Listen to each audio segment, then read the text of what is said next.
Mike, how have you seen Ryan Murphy develop since he's been here? Oh my gosh, he's one of the greatest stories we've ever had. You know, he was really initially his senior year an under-recruited player. And I went down to see Fred Thompson play in a bye week about this time of year, about 5 years ago. And the coach, Delton Edwards, said to me, Mike, do me a favor and watch number 13 today. He's my best football player. And you couldn't help but notice him. He made 15 tackles, and he gained 225 yards running. My daughter could have spotted the guy. And then it's just been a story of diligence and hard work, and then the development of leadership qualities and the election of being a captain. I mean, it's a brilliant story. He's a very good football player. What do you feel like you guys most accomplished during these 3 days? We got a lot of good looks at what Utah does. You know, I think that's good, and we hope we have great carryover for Saturday night, and then we'll lead us into the final stages next week.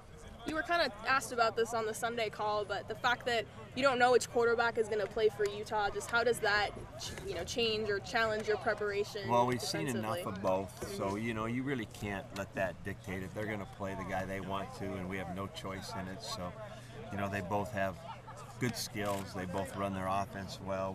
We've played against Travis, and we know he really had a great day against us last year, so there's a lot there.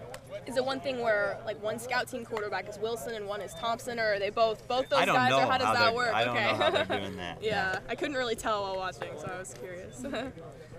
You mentioned that one of the reasons why practice on Saturday night is to make sure that the coaches have enough time to get back from recruiting on the road on Friday, but does it also kind of, do double duty and make sure your players don't get into any trouble on a Saturday night? Well, I suppose that's a residual, but the other thing is we play on a night game, and it's a great time to get under the lights, catch punts, catch the balls in there, and it kind of fits in that window where there's no school, obviously, and we don't have a game, and we need to get guys back here.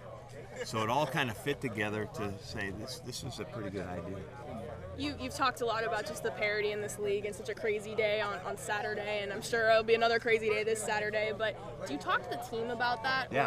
Or just how do you approach that with your guys? Well, it's apparent that it is all about who plays the best that day. Mm-hmm. And, and it might be 1 point better. Mm-hmm. And that's all you need, but it appears to be, that you can't miss any part of being ready to play, because you could win every game or you could lose, and it's just going to be a matter of who plays the best that day, and so it's all about the preparation for that week.